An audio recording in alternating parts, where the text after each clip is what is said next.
The first problem. That strange, seemingly inexplicable chain of circumstances which had to do with the mysterious disappearance of the famous actress Miss Irene Wallen from her dressing room in the Springfield Theater during a performance, while the echo of tumultuous appreciation still rang in her ears, was perhaps the first problem not purely scientific that the thinking machine was ever asked to solve. The scientist's aid was enlisted in this baffling case by Hutchison Hatch, the reporter. "But I am a scientist, a logician," said the thinking man in protest. "I know nothing whatsoever of crime." "No one knows that crime has been committed," the reporter hastened to say. "No. There's something far beyond the ordinary in this affair. A woman has disappeared, evaporated into thin air and in hearing, almost in sight, of her friends. The police can make nothing of it. It is a problem for a greater mind than theirs." Professor Van Dusen waved the newspaper man to his seat, and himself sank back into the great cushioned chair in which his diminutive figure seemed even more childlike than it really was.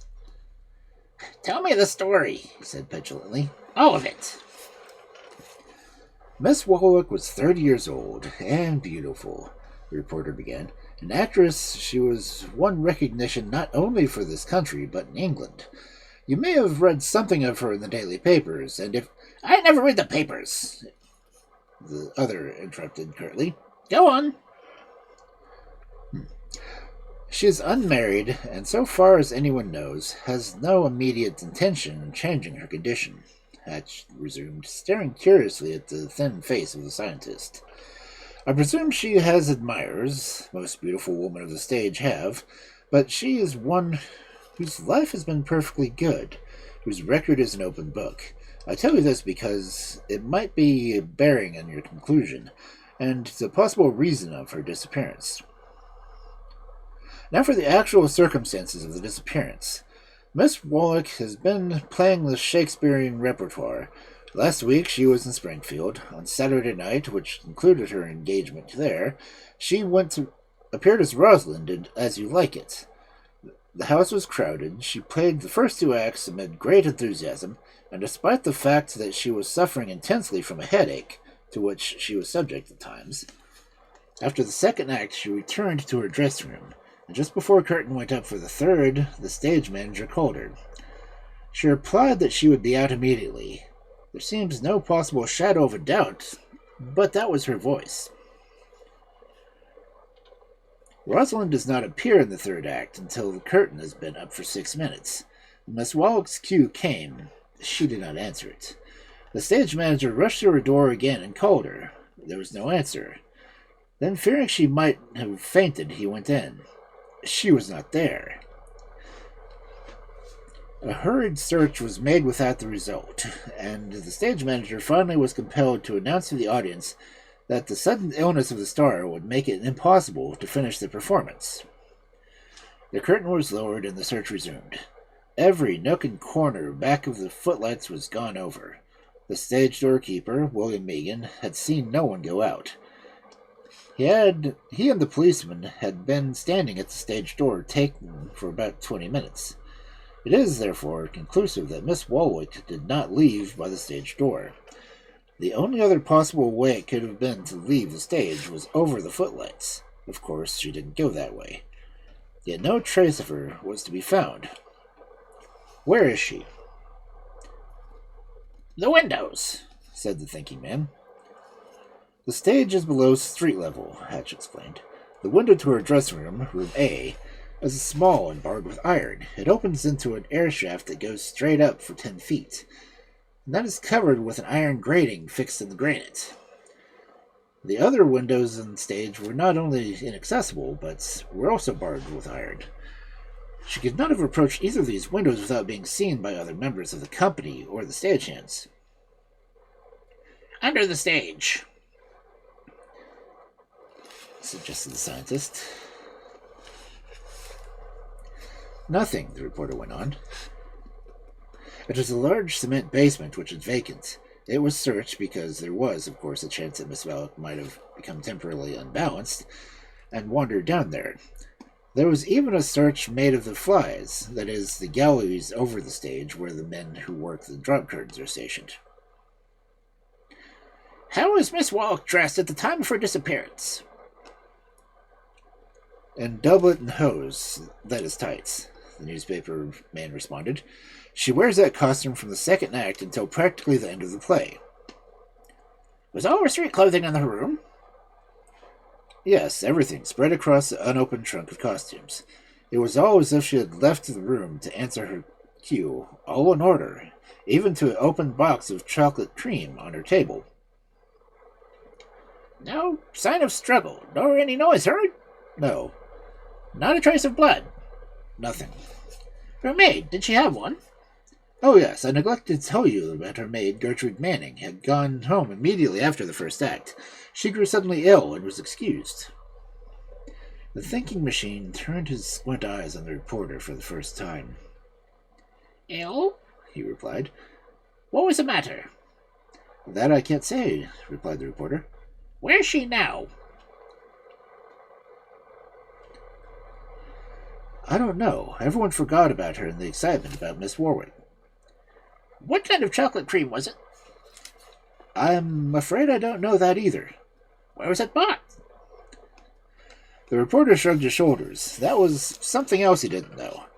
The thinking man shot out the questions aggressively, staring meanwhile steadily at Hatch, who squirmed uncomfortably. Where's the chocolate now? Demanded the scientist, and again Hatch shrugged his shoulders. How much did Miss Alec weigh? The reporter was willing to guess at this. He had seen her half a dozen times. Between 130 and 140, he ventured. Does there happen to be a hypnotist connected with the company? I don't know, replied Hatch. The thinking man waved his slender hands impatiently. He was annoyed. That is perfectly absurd, Mr. Hatch, he expostulated. To come with me with only a few facts and ask advice. If you have all the facts, I might be able to do something, but this... The newspaper man was nettled. His own profession, he was accredited with man's discernment and acumen. He resented the tone and manner, even the seemingly trivial questions which the other asked. I don't see, he began, with the chocolate, even if it had been poisoned, so I imagine you think it possible or a hypnotist could have done anything with Miss Halleck's disappearance. Certainly neither poison or hypnotism could have made her invisible. Of course you don't see, blazed the thinking man. If you had done, you wouldn't have come to me. When did this thing happen? Saturday night, as I said, the reporter informed him a little more humbly. It closed the engagement in Springfield. Miss Wallach was to have appeared before Boston tonight. When did she disappear? By the clock, I mean. Oh, said the reporter. The stage manager's time slip shows that the curtain for the third act went up 9:41. He spoke to her, say 1 minute before, so at 9:40. The action of the play before she appears in the third act takes 6 minutes before. Therefore, in precisely 7 minutes, a woman weighing more than 130 pounds, certainly not dressed for the street, disappeared completely from her dressing room. It is now 5:18 Monday afternoon. I think we may solve this crime within a few hours. Crime? Hatch repeated eagerly. Do you imagine there is a crime, then? Professor von Dusen did not heed the question. Instead, he rose and paced back and forth across the reception room half a dozen times, his hands behind his back and his eyes cast down. At last he stopped and faced the reporter, who had also risen. Miss Wallach's company, I presume, with the barrage, is now in Boston, he said. See every male member of the company, talk to them, and particularly study their eyes. Don't overlook anyone, however humble. Also, find out what became of the box of chocolates, and if possible, how many pieces are out of it. Then report back to me. Miss Wallach's safety may depend upon your speed and accuracy. Hatch was frankly startled. How? He began. Don't stop to talk. Hurry, commanded the thinking machine. I'll have a cab waiting for you when you come back. We must get to Springfield. The newspaper man rushed away to obey orders. He did not understand them all. Studying men's eyes was not in his line, but he obeyed nevertheless. An hour and a half later he returned, to be thrust unceremoniously into a waiting cab by the thinking machine. The cab rattled away toward South Station, where the two men caught a train, just about to move out for Springfield. Once settled in their seats, the scientists turned to Hatch, who was nearly suffocating from suppressed information. "Well?" he asked. "I found several things out," the reporter burst out. "First, Miss Wallach's leading man, Langston Masson, who had been in love with her for 3 years, bought the chocolate in stores in Springfield early Saturday evening, before he went to the theater. He told me himself, rather reluctantly, but I made him say it." "Ah!" exclaimed the thinking machine, in a most equivocal ejaculation. "How many pieces are out of the box?" "Only 3, explained Hatch. Miss Wallach's things were packed into an open trunk in her dressing room, the chocolate with them. I induced the manager—" Yes, impatiently the thinking man replied. "What sort of eyes was Mason? What color?" "Blue, frank in expression, nothing unusual about them," said the reporter. "And the others?" "I didn't know what you meant by studying their eyes, so I got a set of photographs. I thought perhaps they might help." Excellent, commented the thinking machine. He shuffled through the pictures with his fingers, stopping now and then to study one and to read the name printed below. "Is that the leading man?" he asked at last, handing one to Hatch. "Yes." Professor Van Dusen did not speak again. The train pulled up at Springfield at 9:20. Hatch followed the scientist out from the station and, without a word, into a cab. "Shoeless shop," commanded the thinking machine. "Hurry."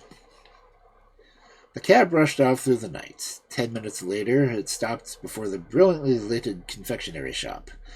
The thinking machine led the way inside and approached a girl behind the chocolate counter. "Will you please tell me if you remember this man's face?"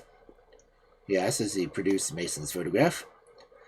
"Oh, yes, I remember him," said the girl. "He's an actor." "Did he buy a small box of chocolates off of you early on Saturday evening?" was the next question. "Yes, I recall it because he seemed to be in a hurry. In fact, I believe he said he was anxious to get back to the theater to pack." "And do you recall if this man ever brought chocolates here?" asked the scientist. He produced another photograph and handed it to the girl. She studied it for a moment, while Hatch craned his neck vainly to see. "I don't recall that he ever did," said the girl. The thinking machine turned away abruptly and disappeared into a public phone booth. He remained there for 5 minutes, then rushed out to the cab again, with Hatch following closely. "City Hospital," he commanded. Again the cab dashed away. Hatch was dumb. There seemed to be nothing to say. The thinking machine was plainly pursuing some definite line of inquiry, yet the reporter did not know what. The case was getting kaleidoscopic. The impression was strengthened when he found himself standing beside the thinking machine in City Hospital, conversing with the house surgeon, Dr. Carlton. "Is there a Miss Gertrude Manning here?" said the scientist, first question. "Oh, yes," replied the surgeon. "She was brought in Saturday night, suffering from—" "Strychnine poisoning. Yes, I know," interrupted the other. "Picked it up on the street, probably. I'm a physician. If she is well enough, I should like to speak to her a couple of minutes." Dr. Carlton agreed, and Professor Von Dusen, still followed faithfully by Hatch, was ushered into the ward where Miss Wallach's maid lay pallid and weak. The thinking machine picked up her hand, and for his slender finger rested a minute on her pulse.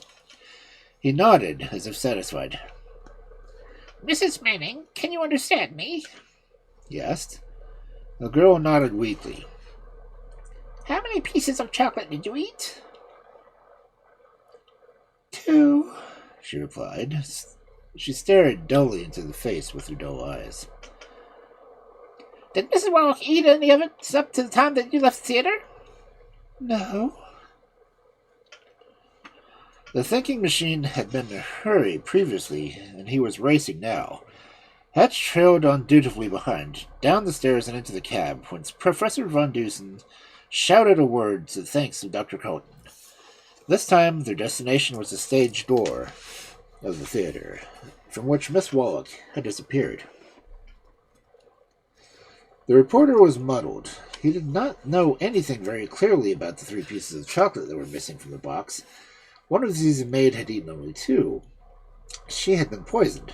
Therefore it seemed reasonable to suppose that if Miss Wallach had eaten the 3rd piece, she also would be poisoned. But the poison would not make her invisible.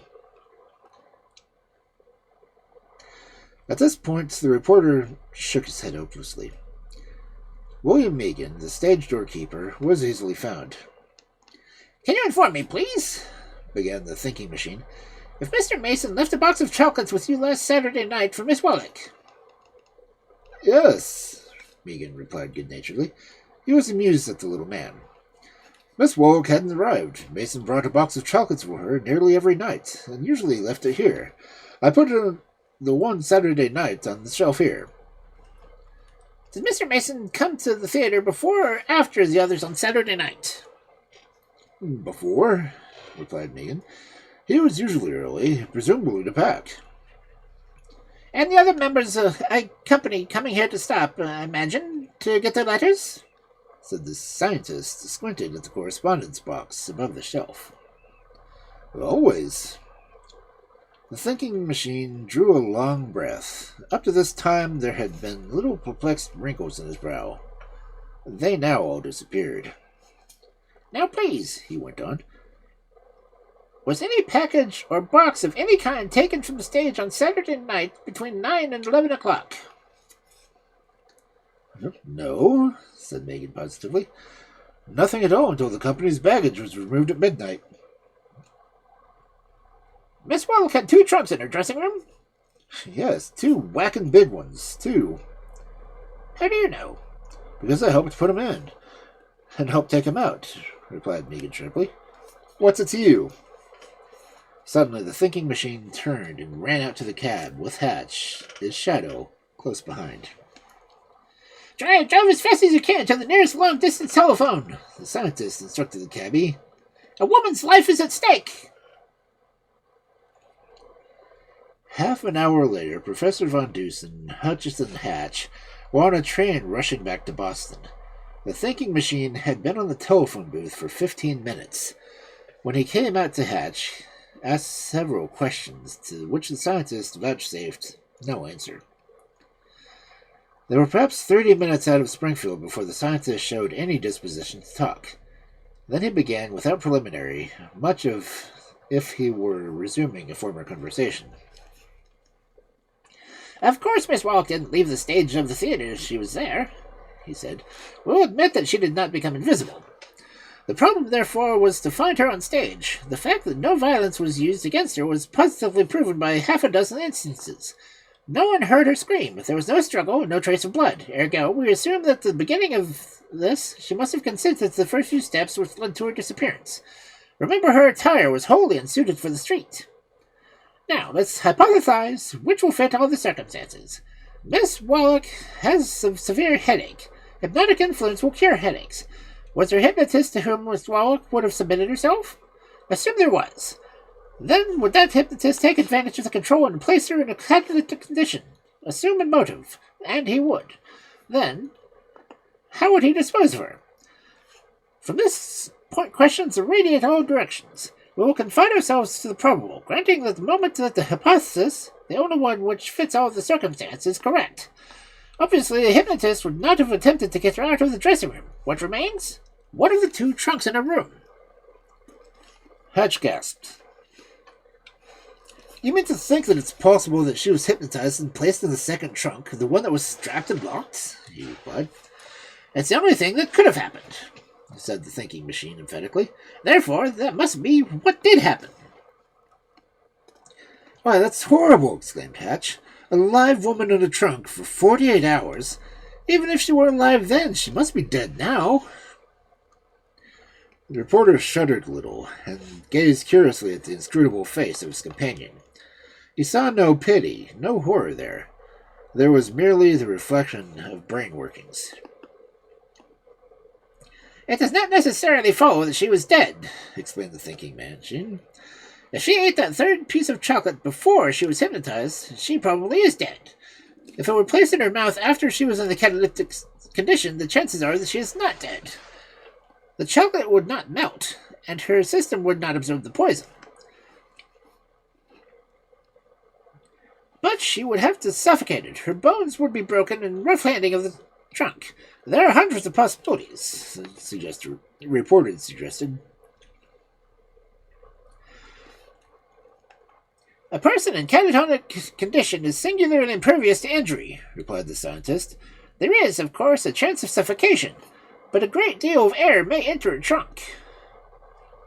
And chocolate. Yes, the chocolate. We know the 2 pieces of chocolate nearly killed the maid, yet Miss Mason admitted having bought it. The admission indicated this poisoned chocolate was not the chocolate he bought. Is Mr. Mason a hypnotist? No, he hasn't the eyes. His picture tells me that. We know that Mr. Mason did buy the chocolate from Miss Walk on several occasions. We know that sometimes it is left by the stage door keeper. We know the members of the company stopped there for the letters. We instantly see that it is possible for one to take the box away and substitute the poisoned chocolate.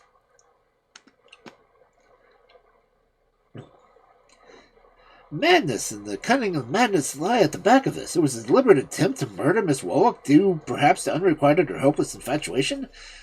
It began with poisoned chocolate, not failing, went to points following the moment when the stage manager last spoke to the witness. The hypnotist was probably in her room then. Is Miss Wallock still in the trunk? Hatch asked at last. No, replied the thinking machine.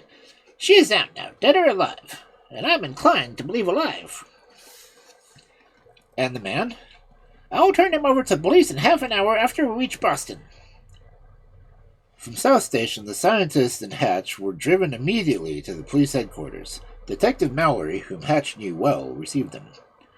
"We got your phone from Springfield," he began. "Was she dead?" interrupted the scientist. "No," Mallory replied. "She was unconscious when we took her out of the trunk, and no bones were broken. She was badly bruised. The doctor says she's hypnotized."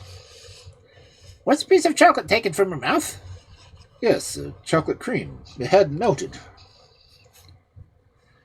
"I'll come back here in a few minutes to wake her," said the thinking machine. "Come with us now and get the man." Wonderingly, the detective entered a cab, and the three were driven to a big hotel a dozen streets away. Before they entered, the thinking machine handed a photograph to Mallory, who studied it under an electric light. "That man is upstairs with several others," exclaimed the scientist. "Pick him out and get behind him when we enter the room. We may attempt to shoot. Don't touch him until I say so." In a large room on the 5th floor, Manager Statfield had assembled the Irene Wallen Company. There were no preliminaries when Professor Van Dusen entered. He squinted comprehensively about them, and then went straight to Langdon Manson, staring deeply into his eyes for a moment. "Were you on the stage in the third act of your play before Miss Wallock was to appear? I mean, the play last Saturday night," he asked. "I was," Mason replied, "for at least 3 minutes." "Mr. Stanfield, is that correct?" "Yes," replied the manager. There was a long, tense silence, broken only by the steps of Mallory as he walked toward the distant corner of the room. A faint flush crept into Mason's face as he realized that the questions were almost an accusation. He started to speak, but the immediately impassive voice of the thinking machine stopped him. "Mr. Mallory, take your prisoner," it said. Instantly, there was a fierce, frantic struggle, and those present turned to the Detective Mallory with his great arms around Stanley Whiteham, the melancholy Jacques of As You Like It. By a sudden movement, Mallory threw the Reitman and manacled his hands, and looked up to find the thinking machine peering over his shoulder into the prostrate man. Yes, he's a hypnotist," the scientist remarked, in self-satisfied conclusion. "It always tells the pupils of the eyes." Miss Wallock was aroused, told a story almost identical with that of the thinking machine, and 3 months